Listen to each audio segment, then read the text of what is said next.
Weigh-In is brought to you by our stable of sponsors. Kira, good morning. Welcome to Weigh-In, wherever you are around New Zealand or further afield. Thank you for taking time out of your Monday morning to stop in and talk horse racing with us. No Emily Bosson today. It's actually the Franklin County Fair is on today, and Emily's entered the bacon butty making competition. Good luck to Em and to everybody involved. It's one of her big days of the year. We'll let you know how she gets on. Andrew Castles from the Waikato Racing Club and Big Racing Brain is sitting in.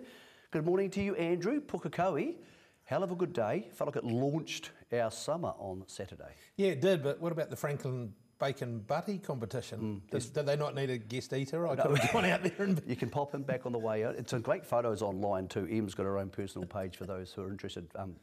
You'll see the website later on.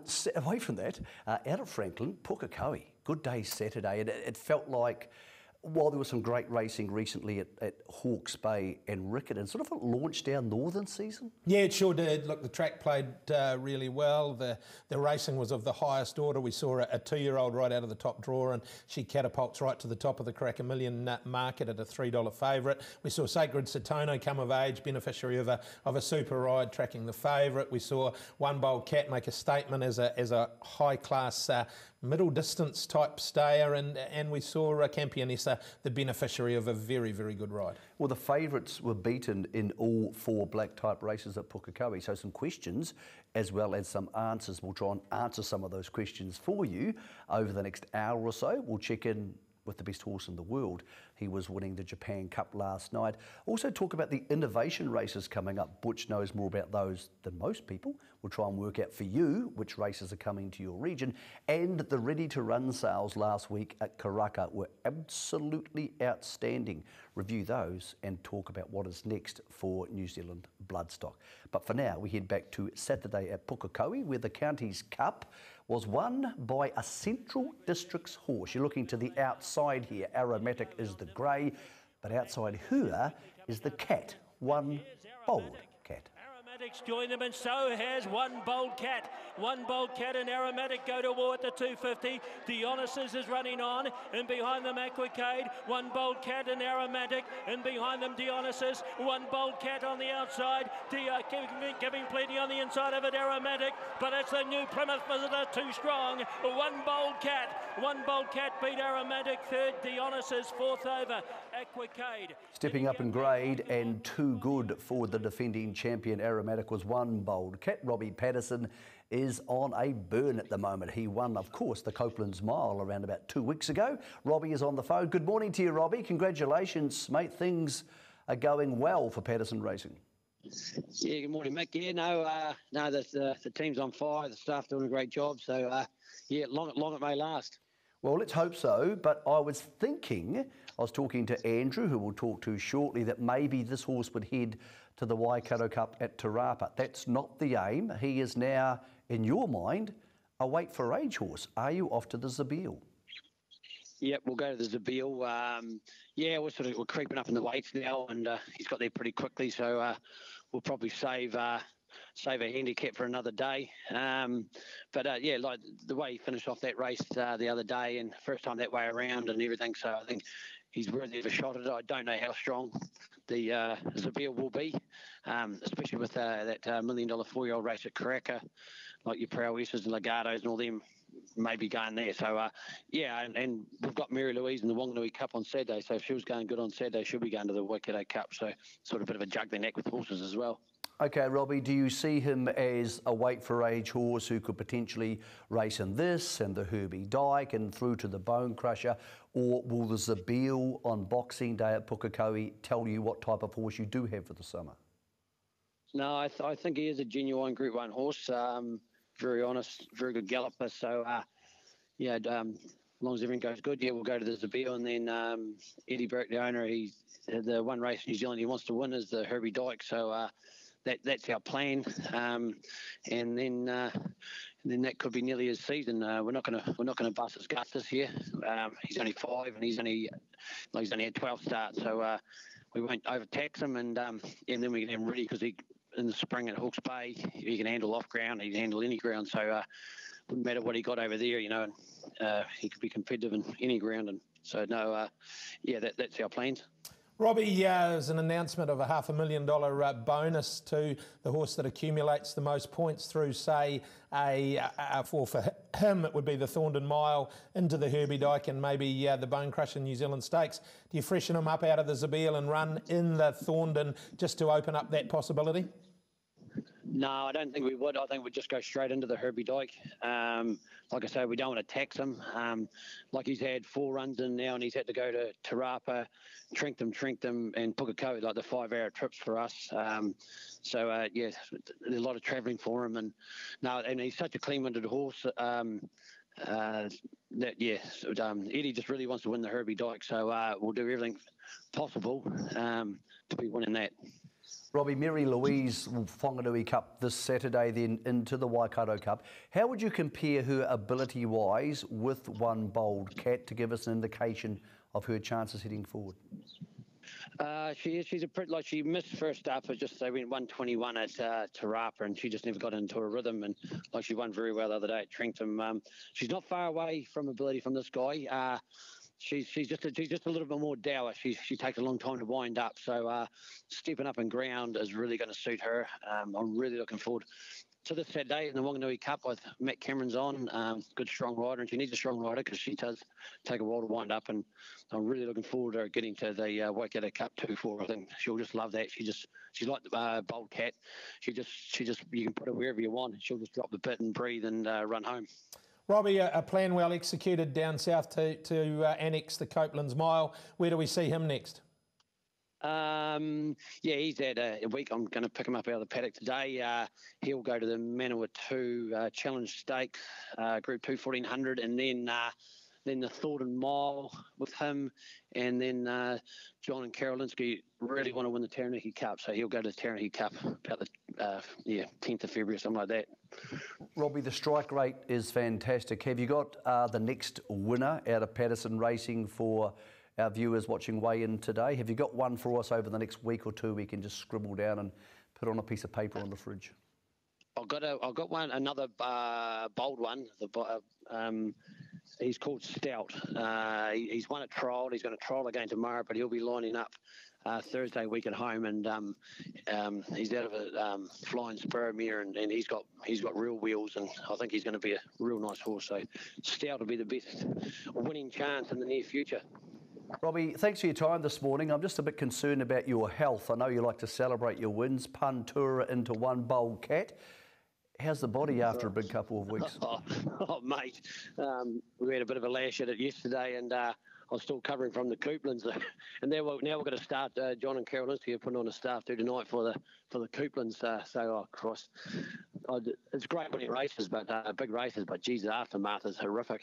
You'll be right, Robbie. You're not on debut. This is not new to you. You'll be okay. Oh, no, I've been in training.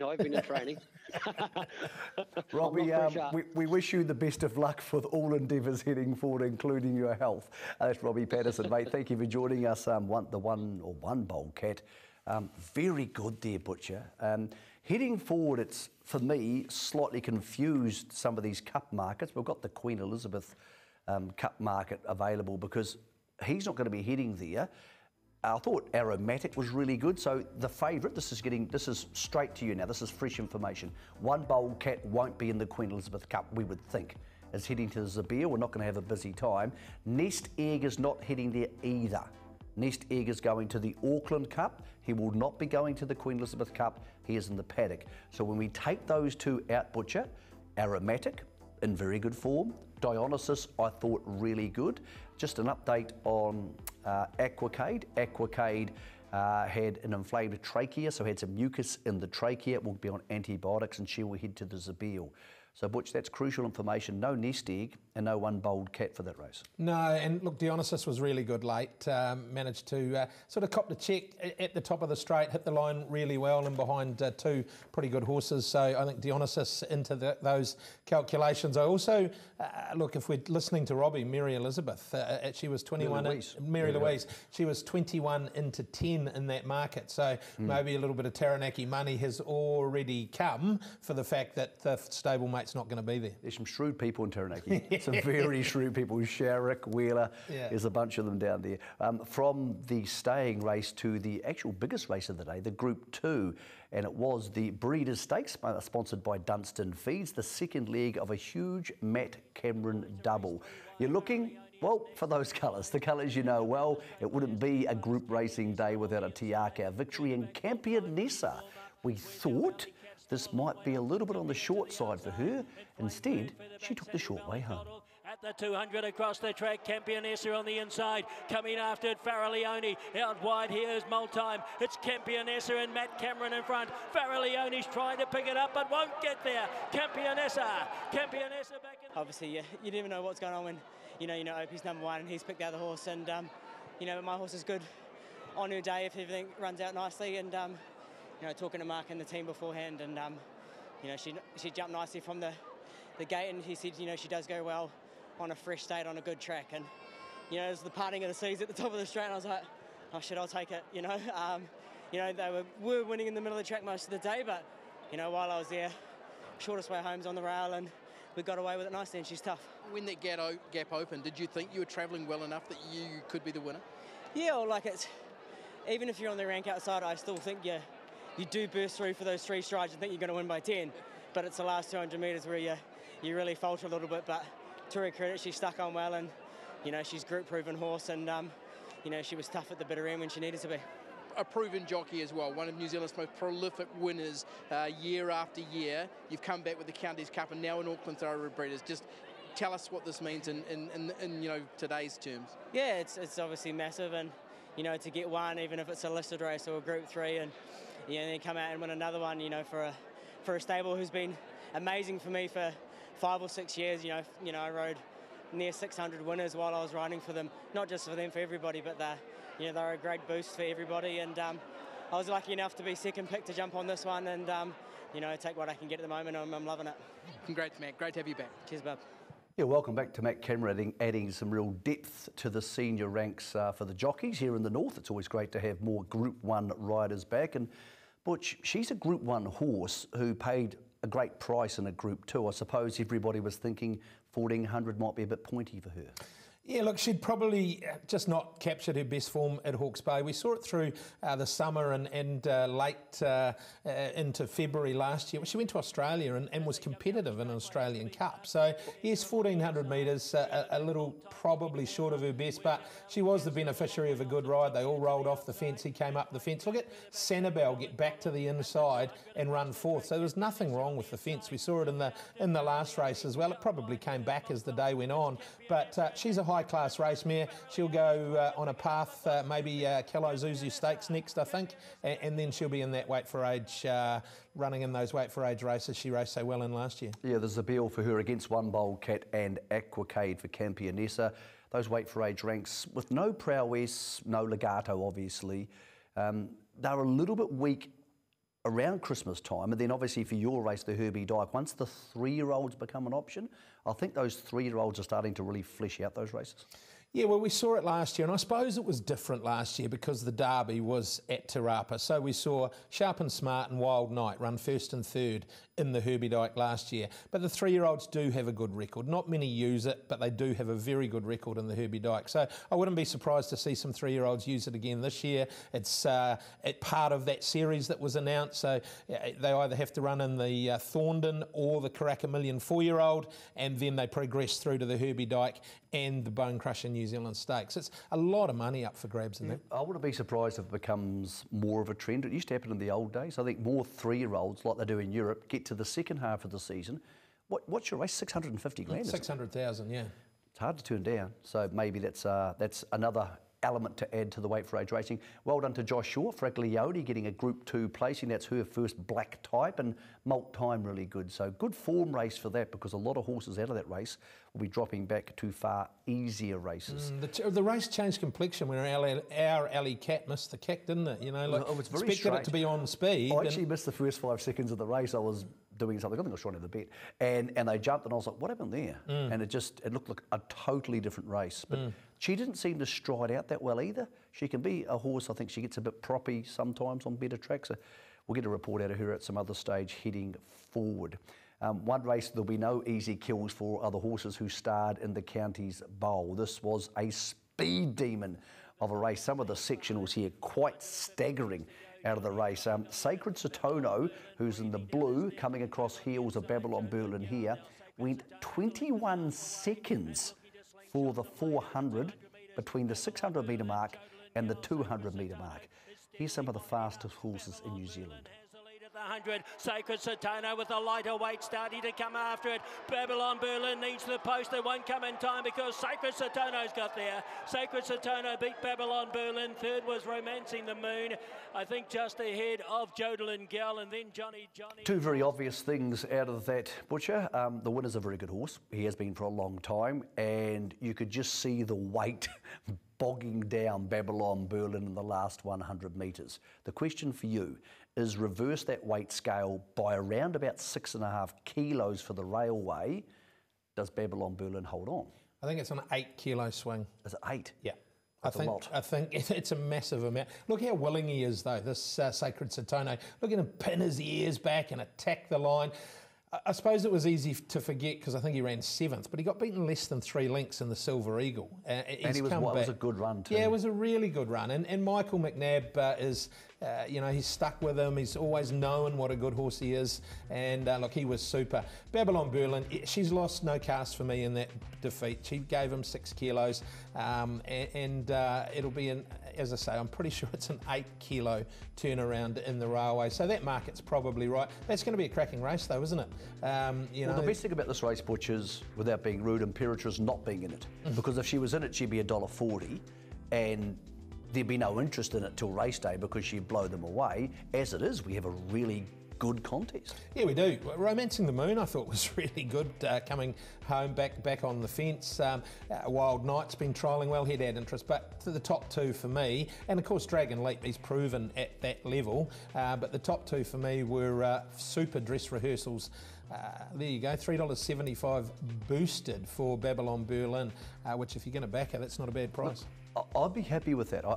I know it's not a great spoil, but I don't see many horses emerging who are going to turn up in the railway. With Dragon Leap, we know he'll be there. He'll be fresh into the race. Absolutely, he can win. Sacred Satono can win, but as you mentioned, the weight swing is enormous. Talking about market movers and boosted odds, we've got some more coming up for you because the biggest market mover of the day was the 2-year-old. Velocious went in up against Poetic Champion and Savaglee, the 3 favourites for the Karaka Million in the same race. Well, what she did next has stamped her as the horse to beat at Ellerslie on January the 27th. And then followed further away by Macaluso at the 250. They go to war, the 2-year-olds. It's Poetic Champion, tackled now by, here's Velocious down the outside. Still there also is Bellatrix Star. Velocious, oh, she went boom at the 100. And Velocious, oh, that's 2 from 2. She's a good one. Second over Bellatrix Star, third Poetic Champion, and then followed by Macaluso. And that's the second time she's done that. Similar type of run and ride to when she beat Red Sea at Te Rapa. Bred to be good, looks the part, from a trainer who knows how to win a Karaka Million. Even the owners or the syndicate have won a Karaka Million. Butch, she just has KM written all over her. Yes, she does. Look, Sam was able to extract her from that position, and once she saw clear air, you can see her a couple of times take some massive strides. She's got a huge stretch about her, and she was very, very good late. She was very good on debut at Te Rapa from a tricky draw. She got into a good spot and then let go, which in a race that I think will be a super form race. We saw it there, even Bellatrix Star come out of the Te Rapa race, but Velocious, those that got the 26s will be on very, very good terms with themselves. Well, she's $3. That there is a boost. You can get her at $4. Now, Poetic Champion and Savaglee were the favourites for this market and obviously beaten. Spoke to Pikey about Poetic Champion and Savaglee's team. They both thought the same thing. They thought, we've gone too hard here. So Pam Gerard said, look, we didn't expect that. They've gone too quickly, Butch. I'm willing to forgive on both, but to your eye, it's really hard to think to yourself, well, yeah, they can beat Velocious coming up in a pressure 1,200 metres. I'm not saying they can't, but when you watch that, it's hard to reconcile in your mind how they will.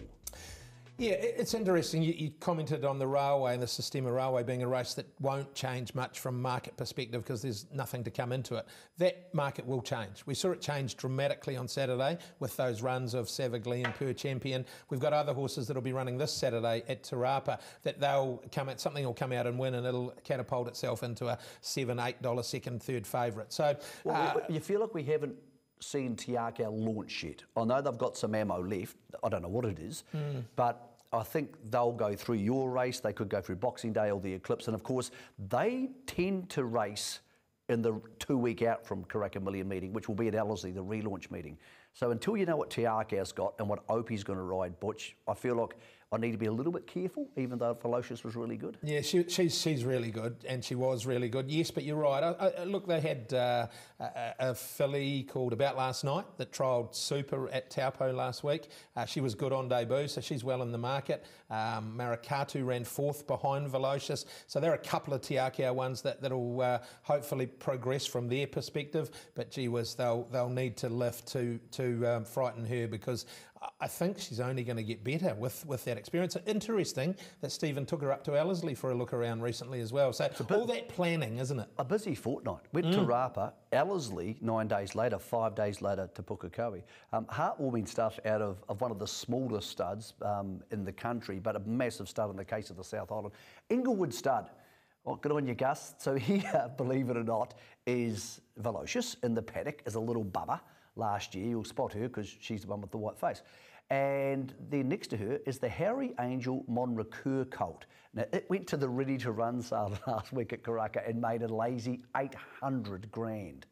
So we know the South Island these days isn't seen as the epicentre of New Zealand breeding, but Butch, to see these two, they had to put Velocious into the colts paddock because she was such a bully. To see them together for Gus and his team there at Inglewood Stud, just wonderful to have that sort of week. It's incredible, really. Well, if anyone asked you what a couple of $1 million looks like, that's what it looked like right there. There was 800 for him, and she's worth over $1 million now, isn't she? And she cost 190,000 at the sales. The boys at Go Racing, they've got an eye. There's no doubts about that, and so many ways you can look at this race, but she has to be the favourite for now. As Andrew said, a lot of movement could be coming up for that. So. Yep. Now, earlier in the day, we saw a stunning winner down in the grade. I don't think it shocked everybody, but it might be one of the stronger rating 65 races for the year. Here is Dazzled for the Princes of Pukekohe, Warren Kennedy and Lance Noble. This is her down the outside on the Cambridge stud colours. Good Horse One Off the Rail was the favourite, and it's a decent 3-year-old, but Dazzled's sectionals so far in every start this campaign have been, I'm going to say it, dazzling. Outside, Dazzled ranged up, Takashi with a kick on the inner, and then Mesa Verde, but she's too good. Dazzled in a dazzling performance. Second over Takashi. Third was Mesa Verde, followed by Bellamio, and right with them also was... Yeah, a lot of dazzling going on there, but she's awfully quick. Spoke to Lance Noble about her. She'll go to a graded race. He's just trying to just calm down a little bit with her because she's looking a bit exciting. On Boxing Day then, Butch, you would have a shy at the stumps, wouldn't you, for the Westbury Classic, maybe? That type of race for her, if you're Cambridge stud, black types, everything. Second horse, a pretty good horse too. I think he's aiming at the recalibrated, redated Living Classic at Trentham. Yeah, he's a good horse, but gee, she was massive, wasn't she? She did it when she won resuming this preparation. She was phenomenal late in the race there, and she's got them pretty easily there. But why wouldn't you have a shot at the Westbury Classic? The black type is what it's all about, as you said, for Cambridge Stud, and they're doing a great job of it. Lance doing a super job of it at the moment as well. And yeah, she was super impressive. That'll be a very good form race. Third horse is a good horse too. What do you make of the Warren Kennedy thing? It's kind of bizarre to have a guy winning Group 1s all the time, leading the premiership, who 15 months ago we'd never heard of. I think it's amazing to have him joining, obviously Michael McNabb, he's joining Opie as a genuine top Group 1 rider. I don't think I've ever seen anything like it. Somebody just turn up in the country, adapt the way he's adapted. He's 8 clear on the premiership. He's won as many group enlisted races as Joe Doyle and Opie put together. Opie obviously has 3 in Australia as well, but I can't remember anybody arriving like this. No, and I think probably that's a little bit to do with the maturity as well. Like, he hasn't arrived as a 23-year-old, someone just out of their apprenticeship. He's arrived as someone who has cut their teeth winning premierships in South Africa, been around the ring plenty of times. He knows what it's like. He knows how to form relationships. He knows how to keep those relationships, and he's formed some very strong partnerships very quickly with some of the leading stables. So it's a great credit to him. He's a lovely guy to deal with on race day, outside of race day, and all of those things add up. But the Joe Doyle has come across from Ireland and created a similar situation for himself as well. And we need those senior riders. We desperately need those senior riders. Particularly, look at this weekend: Ryan Elliott, Michael McNabb, Opie Bosson, Kossi Asano, Vinnie Colgan, and Craig Grills all out this weekend. So that takes a big chunk out of your senior riders, and someone like Warren is huge. Let's not start a conversation with you and I about suspended riders, because it's going to take up the rest of the show. Our views on such are well known. Let's head to Whanganui for the 2 feature races there for the day. It was Jess Allen Day down there at Whanganui. She won both the features, and look, she's getting a lot of respect as a lightweight rider. I like the way she rides. She's not a strong whip rider. She had to keep this one a little bit more up to speed, but yeah, I think she's a very kind rider, and she sits well on them. That's it, obviously, in the Sharrock colours. Spoke to Alan about it. He said, this is a pretty good horse. Your mate Alan, the Sheikh, he said, this is a pretty good horse, and he thinks she has plenty of options, maybe the Anniversary, which is a target race for Alan at Trentham. Yeah, and he knows how to utilise apprentices, and look, he's identified Jess as someone that the 3 kilo claim works for. I spoke to him during the week, and he thought Sumi would win. He said it'll just take her to do everything right, and she did. So it's great for her career to be getting those opportunities from outside of Te Akau, because it's easy for them to become pigeonholed in a big stable and just be utilised by that stable. But for her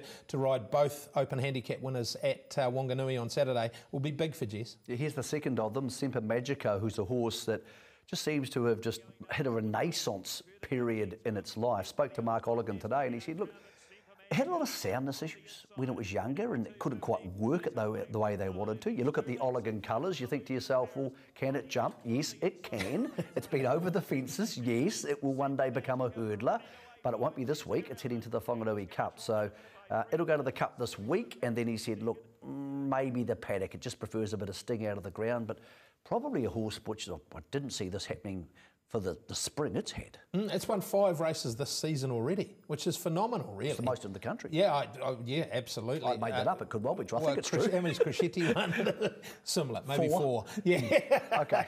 But he's, and just turned the corner. I know he was a late nom for a race at Te Rapa early in the season, and came out and blew them away, and then carried on that good work. And yeah, she's given that a gun ride as well. She's got cut the corner and then got out into the middle of the track where they wanted to be. So those 3 kilos on a horse like him at Dynamite at the moment. Mum was a good horse, Semper Fidelis. Yep, the hurdling, we'll have to wait for Semper Magico. That was a look around New Zealand and some of the market information you will need. On the other side, we're going to talk about some of these massive races coming up, because there's so much going on. We need to dissect them a touch. Your summer of racing after this break on Weigh In.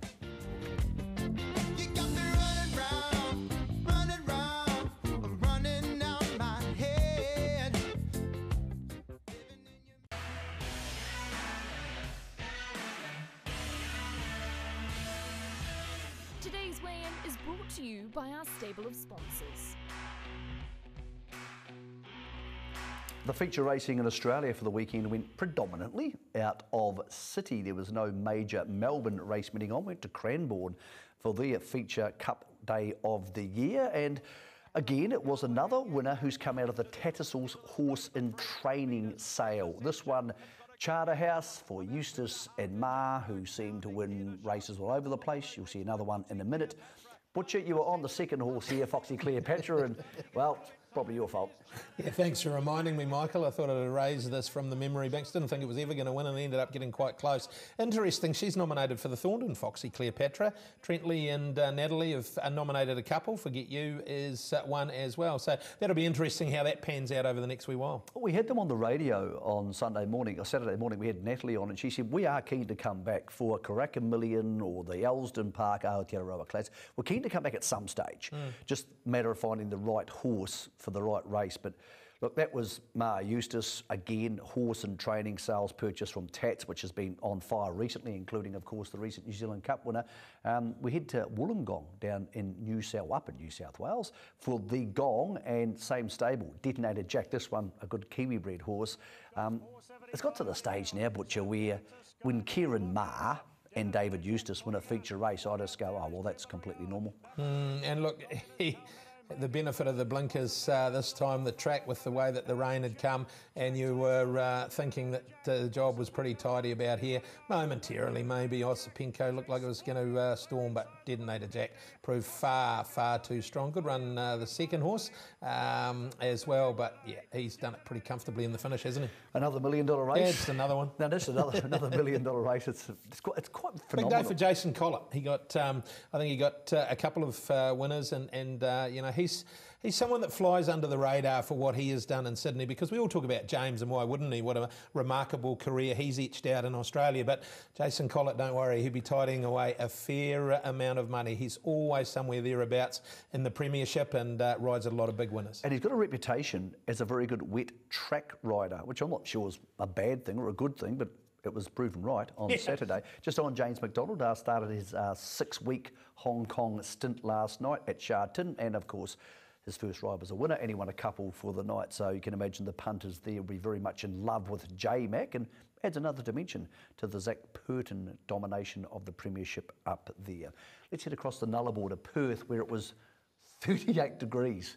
Yep, 38 degrees. They had to cancel the first race on Railway Day because it was so hot they couldn't hold it, and they moved the entire card back. Didn't stop Bustler in the Railway for the very popular Parnham Barn. This one drew barrier 2 and ended up 3 wide with cover. Cop that. Here's Bustler, Railwaying. In pursuit, but Bustler's going to win the Railway. It's Bustler for the Parnham stable beat Elsafina. Dom to shoot from nowhere, grabbing third. Tricks of the Trade, Mojo Rhythm, and from last came the Velvet Queen. We tend to think, Andrew, that the horses in WA are inferior, but a couple of nice horses from the Eastern Seaboards went across there, and the locals dealt to them. It's a tricky place to go, Perth, in both codes. Yeah, both codes it is.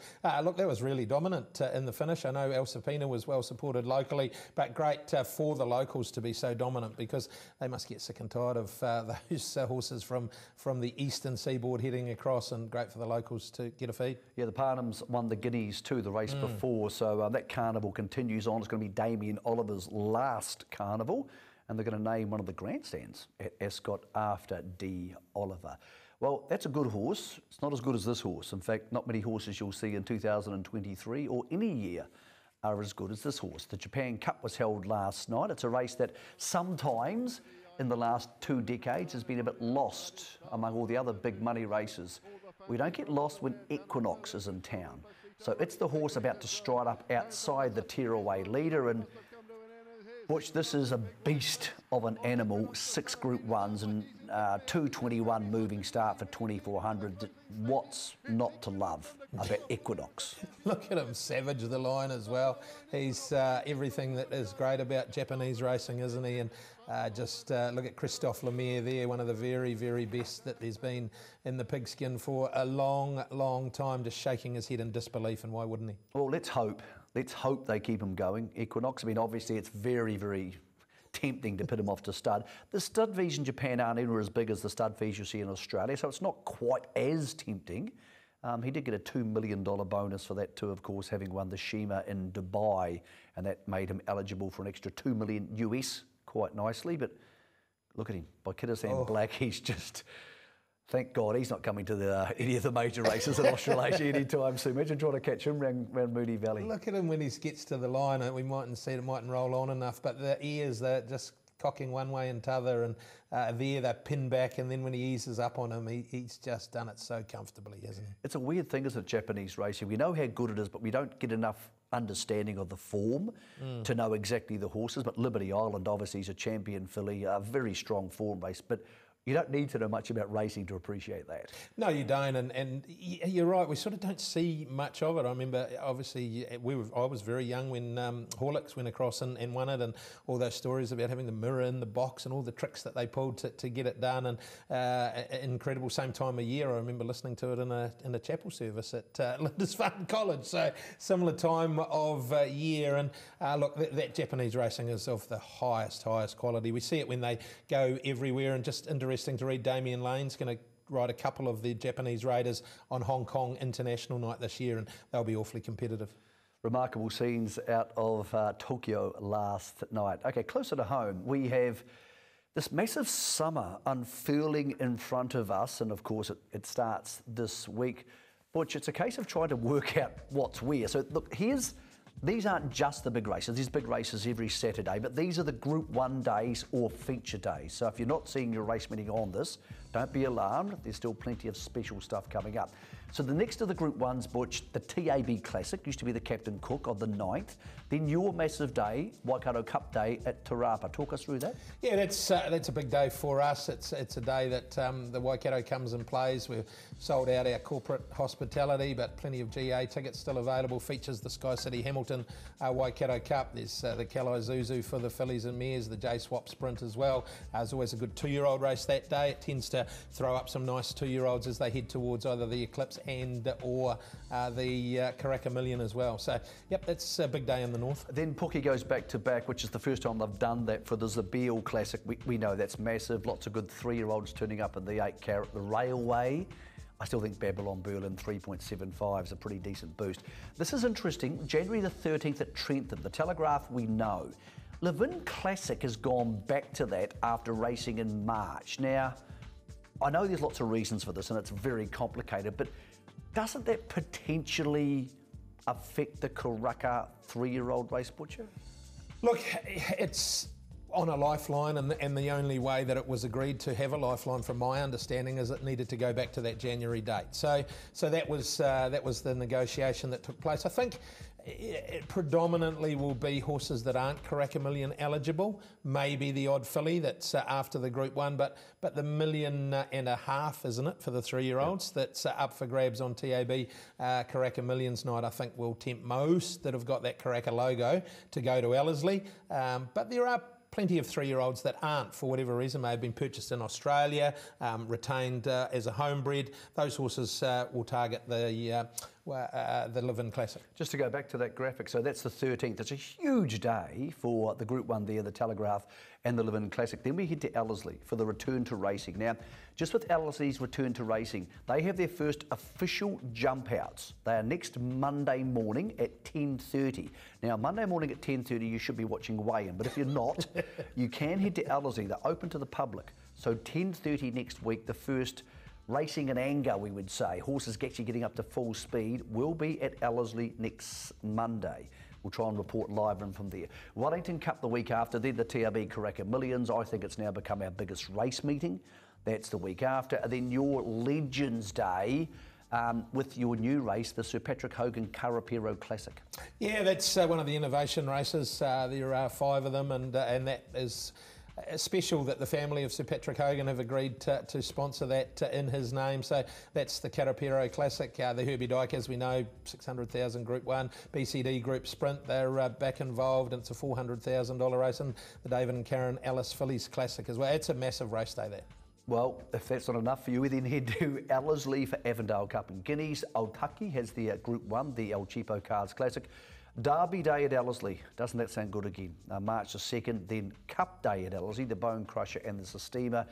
And if you've got any energy left and any money, you can go to Oaks Day at Trentham on March the 16th. So an incredible summer ahead. Now, Butch, what we also have is these innovation races, and I think a lot of people are probably thinking, well, what are they and what do they look like? So here's graphically, to give you an idea, At Trentham is the Rimataka Classic. So this one's over 2,100. Good to see distances different for these ones. Again, a lot of these races open to a certain class of horse, and these are the qualifying races. So the Central District has gone to 2,100. I actually think it suits their type of horses. Yeah, and that's for a horse that was up to a one winner, so at the 1st of August. So look, there's a huge number of horses eligible for this race. There's 6 golden ticket races that they can win and you're in type scenario. So there'll be horses set for particular races to try and snare that golden ticket, because these innovation races are limited to fields of 14, much like the slot races generally are. I think, 12 in the Everest, isn't it? So they're 14. So 6 of those spots are taken up by the win and you're in races. We then the next one I think would be at Ellerslie. Well, here's another one. So the Elsdon Park Aotearoa Classic, which isn't totally an innovation race. It's obviously for the 4-year-olds. And when you look at that page there, Butch, I'm not saying they'll all turn up, but man, if they turn up, this is a good start to a horse race. Oh, it is. And look, it's fantastic that is able to get to $1 million so quickly. Great that Elsdon Park have got on board and supported it with NZB and the TAB on that night. And if you could get, as you say, 4 or 5 of those running in it, what a hell of a way to start this race. Okay, the Karapiro Classic, what are the qualifying races for you? So it's eligible for maidens at the 1st of August. So again, there's 1,000 horses able to run in it, but there are the qualifying races. The first one this Saturday. So if it was a maiden, the winner of the 65 1400 on Saturday at Te Rapa will be straight into the race. But the one I'm really interested in is the last one, the maiden mile, 10 days out from it. Should be a cracking mile race to then run for $350,000. The Rangitoto Classic is an absolute ripper. This one's at Ellerslie. This is different. Only open to horses not trained by trainers in the top 10 stake-based. Not on the premiership, stake-based this week. So the cut-off is this week. If your trainer's not in the top 10, stakes-based after this week, your horse is eligible. You think to yourself, well, what sort of horses are eligible for this? Sacred Satono is, Prowess is, Legato is, Desert Lightning is, La Creek is. Now, they're probably not going to turn up in this race, but it's a great innovation, Butch, because it's not going to be won by a major stable or a stable who's had a really big start to the season. But I like it. It's different. I have absolutely no idea who's going to turn up, but it's going to be a lot of fun. Yeah, it is. And look, I think it gives those stables that are outside of that top 10 money a real target race for a progressive type of a horse. You're right, you would be very surprised if a Prowess or a Legato turned up. They are eligible. A La Creek? A La Creek it might well fit into a program into Australia. So well, Sacred Satono's eligible for it. Now, there's a handicap, so it's not like you need to be scared. It's a 62 maximum, but yeah, it's going to be one of the more interesting races of the season. And of course, we head south to the deep south. We've just had a massive carnival down there. Their innovation race, 1,600 metres. You have to have the horse trained in the South Island. If you want to buy one off Gabble House or anywhere in the next month and send it to a South Island trainer, you can actually get it into the race, which I think's pretty fair, Butch. I've got no issues with that. As long as it's there, it's 3.5 months out from the race. Yeah, exactly. And look, I think it's great that Southern Mile that's been so successful for them at Wingatui, the top 3 place getters, if eligible, are ballot exempt for the race as well. So it's complementary to the Southern Mile. I think there was concern that it might have impinged on it, but that Southern Mile's worked so well, and the top 3 place getters can then catapult into the Southern Alps Classic from there. Some incredible racing coming up. Well done to all the innovators who have put up those conditions. Vastly different types of races. Be interesting to see if any horses are eligible for both. There might be a little bit of crossover there. But anyway, we'll keep you up to date with that on Weigh In as we head forward to our great summer of racing. More details on loveracing.nz. We'll take a break. On the other side, we're heading to the Karaka Ready to Run sale last week, where last week some pretty amazing things happened.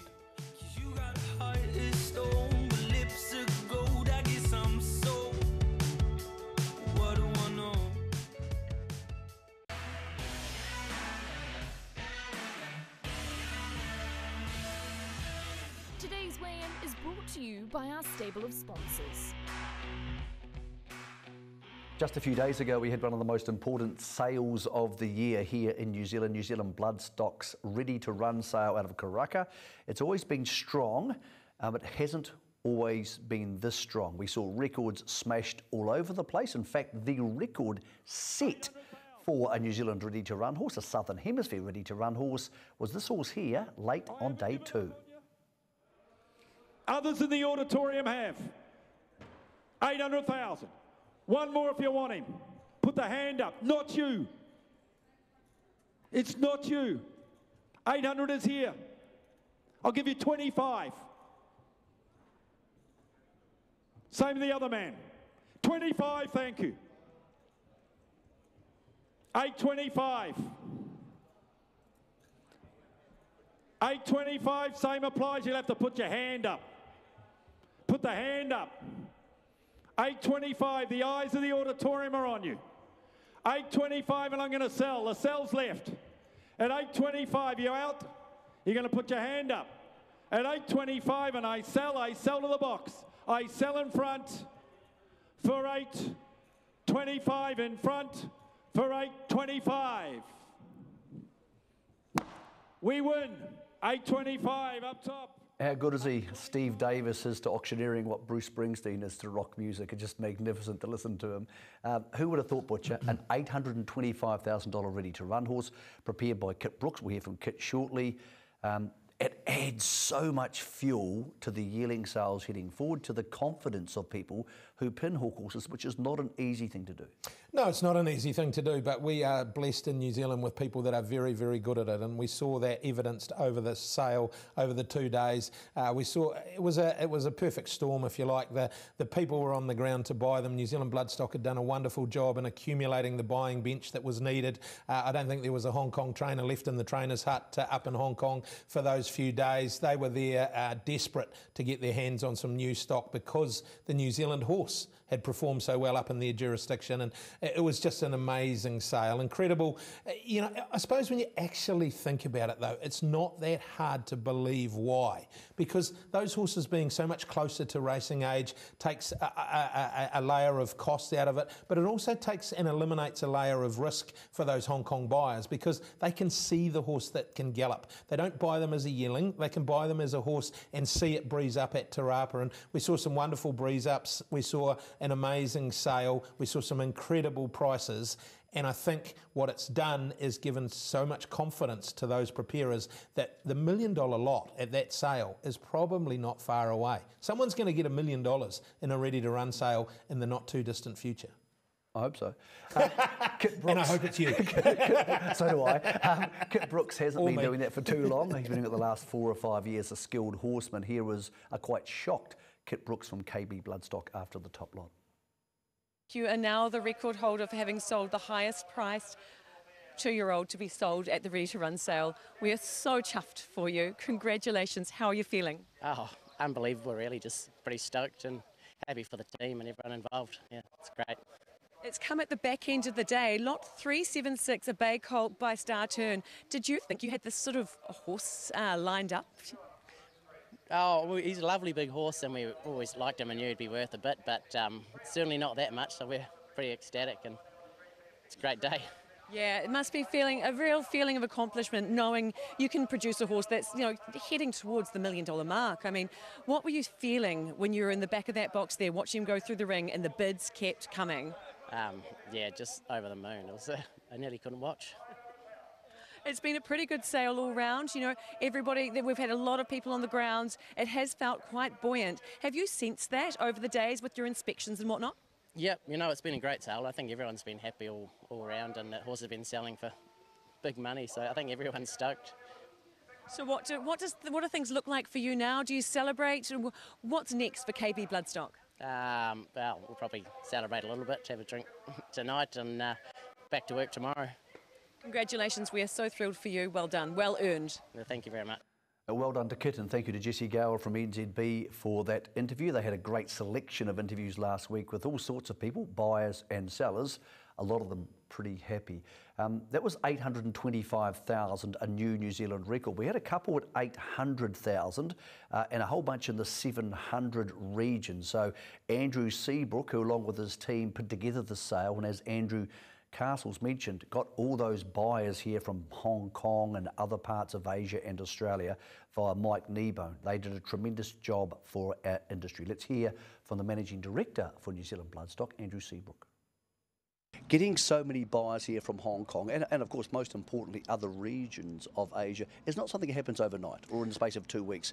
These plans, these negotiations, these talks go an awfully long way back. They pay dividends in the last 2 days. But Andrew, how complicated is that process? Well, some of the relationships take years of developing, and going up there, Mike Kneebone, of course, and various members of staff constantly going up to Asia, the various markets, meeting with different people and what have you. So it's a process that takes time, but it's one that has finally paid off. I've never seen so many Asian, Hong Kong people in particular at this sale, but great for the Hong Kong trainers to have their owners here.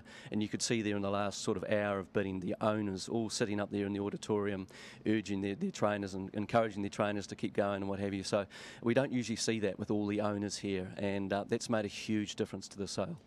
Huge spread of leading vendors, huge spread of stallions at the top end of the market. I think no one stallion had more than 2 horses in the top 10. So let's look at some of the stats from last week. The rise in average was staggering. Here's the top 5 lots. Now, if this was the top 5 lots at the yearling sales, Andrew, you'd be stoked. These are yearling sale prices, $825, $800, $800, $750 for the deep field, and a written tycoon with Blandford Bloodstock from England involved with Andrew Williams. Great to have that English interest at 725,000. Big numbers. Yeah, they are. They're massive numbers. And I think I'm right in saying that the average ended up ahead of the Book One yearling average, which is staggering when you think about it. Let's dissect this. So 35 million aggregate. The average, this is 23 versus 22. 156,000 the average, and there's still some clearance to be done. There's business still being done, versus 129, Butcher. Now, that's about a 25% increase. That's incredible for any part of the world, for any type of sale.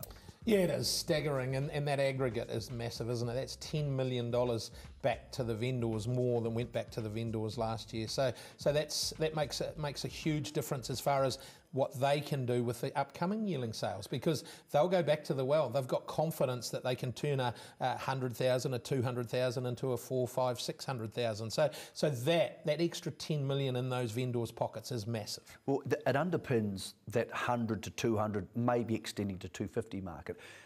The top yearlings, and by the way, the Karaka catalogue for the sale, which starts on January 28th, comes out this week. And if you're a regular buyer, they'll post it to you. It's very exciting when it turns up. But when you underpin that, Andrew, those top yearlings take care of themselves. The Aussie syndicators, obviously the Asian buyers, they'll buy those horses or compete against David Ellis to buy them and maybe a James Wellwood type people. But you need someone to buy those 100s to 200s to 250s to keep it turning over, to be underbidding and to keep that middle market working. And the money we saw return to the industry on Wednesday and Thursday, I think is going to be a key component in keeping those wheels greased. Absolutely, and look, there's no reason why that momentum can't keep going. We keep winning races up in Hong Kong. We keep being dominant in some of those big races, and those owners that Andrew Seabrook talked about being here will want to come back. Everyone does it so well when they arrive. The hospitality will have been outstanding. They will have done tours of studs. I saw some photos from them at Cambridge Stud, among other places. So all of those things will add up to them wanting to come back, but there is no better advertisement than the New Zealand Thoroughbred on the world stage doing the job, and that's what they are doing. Yep, our congratulations to Sir Peter, to Andrew, to Mike Nebo and the entire team there at NZB. Catalogues out this week for Book 1 and Book 2. Mate, have a great meeting on Saturday. Thank you for coming in and explaining the summer of racing to us. That's Weigh In for this Monday morning. Check out Emily's Facebook page for more pictures of bacon buddies from the Franklin County Fair, which may or may not be a real thing.